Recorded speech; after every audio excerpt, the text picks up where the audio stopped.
Olá pessoal, tudo bem? Hoje a nossa videoaula nós vamos abordar o assunto comando condicional, que é uma estrutura de comando que permite colocar um ou mais comandos que serão executados somente se uma determinada condição testada for verdadeira.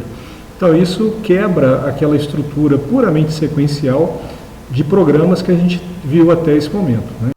Bom, então a gente tinha aquele problema de fazer o cálculo das raízes de uma equação do segundo grau, né, tendo esse formato ax2 mais bx mais c igual a zero. A gente chegou a detalhar, né, o código da solução, mostrando antes um algoritmo, né, onde as tarefas a serem feitas era essa aqui, né, ler os valores dos coeficientes A, B e C. Com esses coeficientes a gente calcula o discriminante, P2 menos 4AC, e depois a gente tem como calcular as duas raízes, chamadas no programa, no algoritmo de x1 e de x2 usando a fórmula de Bhaskara. E depois basta escrever o valor das raízes x1 e x2. Aqui está o programa, né, que faz a implementação daquele algoritmo, né? Então, os comandos de impressão para mostrar o que o programa faz para o usuário, né? Instruir que ele deve entrar com os valores dos coeficientes, e depois os três comandos de leitura, o input, convertendo a informação para número de ponto flutuante, e aí com os valores de A, B e C, o programa calcula o valor do discriminante, armazenando numa variável chamada delta, e na sequência calcula o valor das raízes x1 e x2, e finalmente, né, dois comandos de impressão para imprimir a informação x1, valor da raiz 1, e x2, valor da raiz 2. Bom, mas aí quando o usuário digita, por exemplo, o coeficiente A igual a zero, o programa não cerca esse tipo de entrada de dados, né? Então o usuário pode fornecer o valor do coeficiente igual a zero, e no programa, como ele está escrito, isso vai gerar um erro de divisão por zero, né? Porque o A é usado na fórmula de Bhaskara, né, como um divisor, né? E além disso, tem o caso também de discriminante menor do que zero. Então, uma equação com discriminante menor do que zero, do ponto de vista matemático, não faz nenhum sentido. Então, não deveria ser calculado o valor das raízes. E exatamente para isso que serve o comando condicional, como a gente vai ver agora. Então, o comando condicional, ele, em termos de algoritmo, vai ter essa estrutura mostrada nesse quadrinho, né? Vai ter o comando se e uma condição. Quando a condição for verdadeira, o comando 1, comando 2, ou seja, o bloco de comandos associado à condição, vai ser executado. Se a condição for falsa, nenhum dos comandos que compõem o bloco de comandos condicional seria executado e o programa passaria para o próximo comando sequencial, né? Então, esses comandos 1, comando 2, né, só vão ser executados quando a condição for verdadeira. E repara que eles estão alinhados, né, escritos deslocados à direita, para indicar que eles estão dentro do comando condicional, que eles estão vinculados à condição, né? Então, essa estrutura vai fazer com que comandos possam ser executados ou não, né?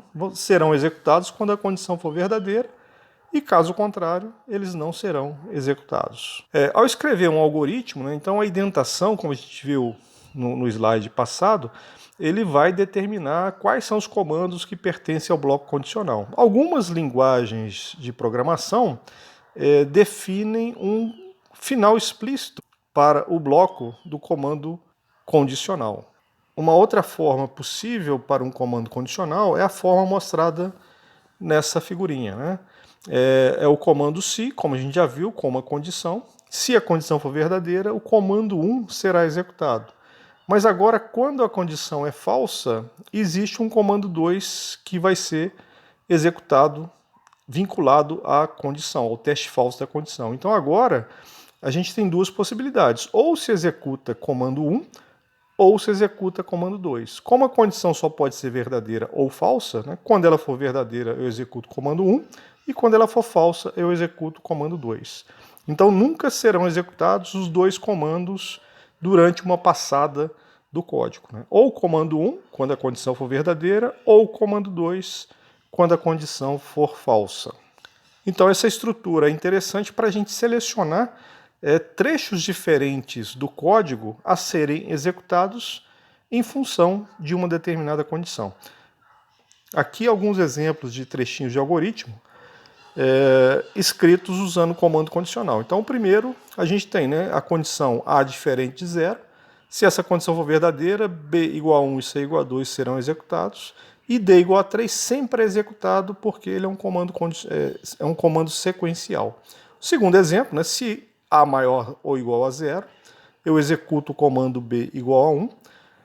Caso contrário, eu vou executar a atribuição de C igual a 2 e D igual a 3. Então, eu tenho ou o caminho passando pelo bloco do se ou o caminho passando pelo bloco do se não.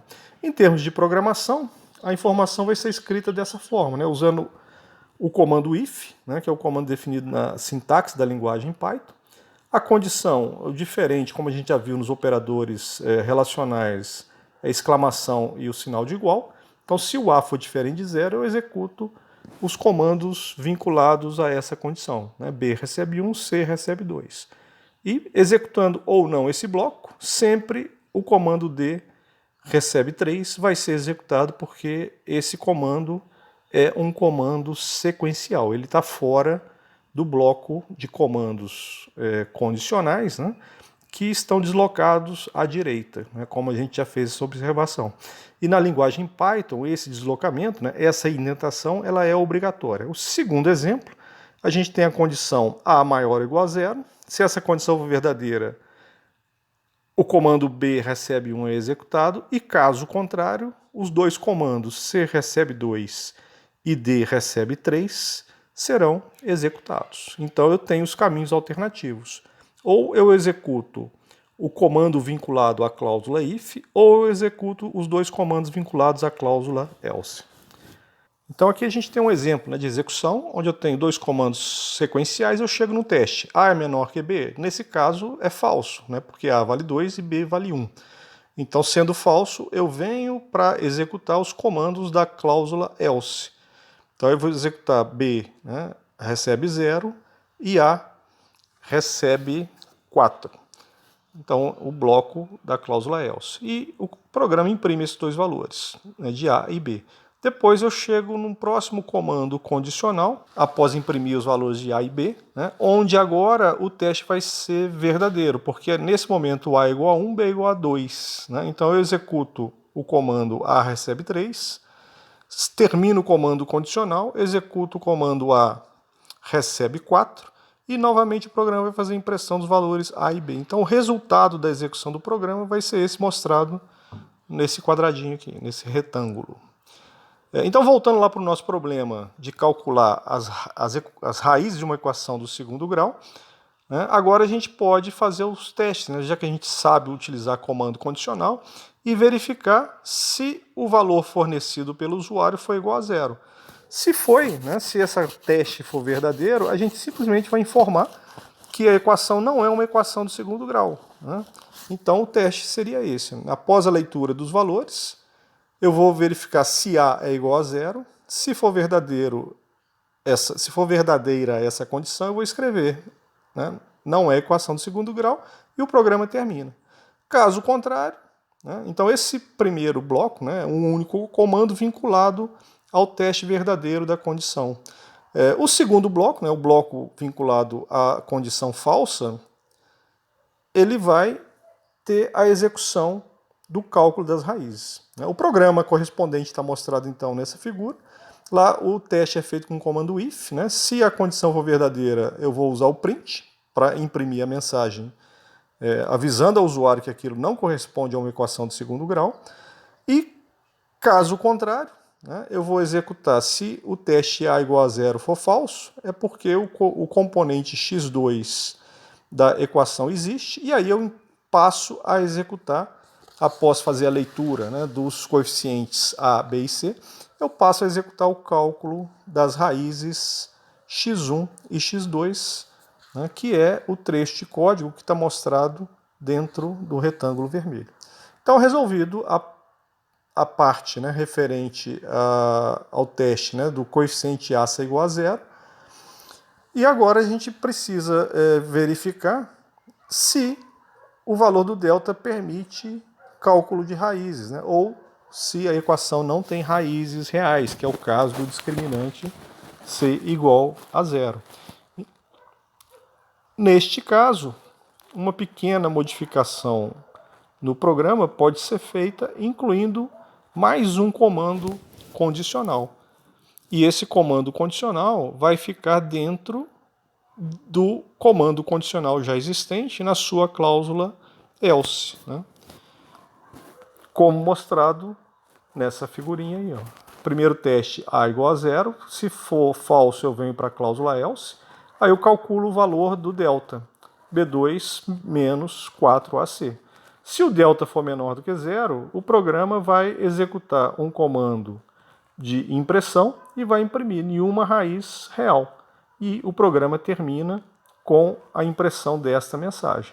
Caso contrário, é porque é possível calcular raízes para essa equação.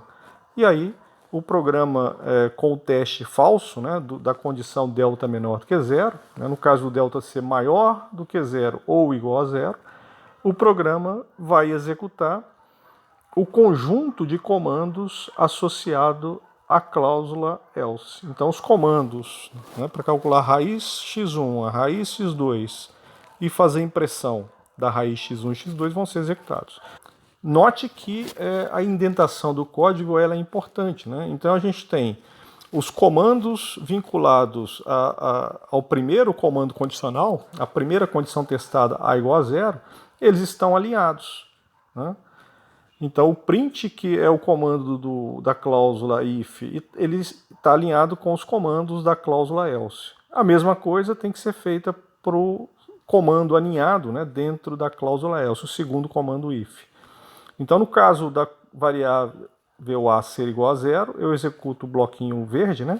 Caso contrário, eu executo o bloco vermelho. E quando eu chego no comando condicional interno, também, novamente, eu vou executar o bloquinho verde se a condição for verdadeira e vou executar o bloquinho vermelho quando a condição for falsa.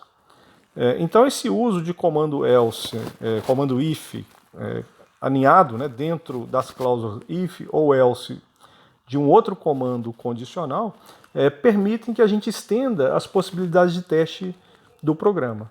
Então isso é muito útil para a gente resolver problemas mais complexos. E comentários devem ser adicionados, né, para facilitar o entendimento do código. Chamando a atenção que é um erro muito comum, né, dos programadores iniciais, na hora de fazer o teste de igualdade, usar apenas um caractere igual, quando na verdade o correto é utilizar 2 caracteres de igual, né? Então x igual igual é a comparação se x é igual a 0. O x igual a 0 com um único caractere de igual é um comando de atribuição. Então, a possibilidade de utilização de comandos condicionais aninhados é interessante porque permite fazer vários testes que o programa demanda, mas causa um certo desconforto na indentação do programa, né, que vai ficando com deslocamento, né, à direita cada vez maior, e pode causar inclusive alguma ambiguidade, dificultar o entendimento desse código. Na próxima videoaula a gente vai ver como resolver esse problema usando a estrutura de comando condicional com a cláusula elif, né? E aí dentro de um único comando condicional a gente vai conseguir fazer vários testes, eliminando a necessidade de uso de comandos aninhados. Então até lá, até a próxima videoaula. Um abraço.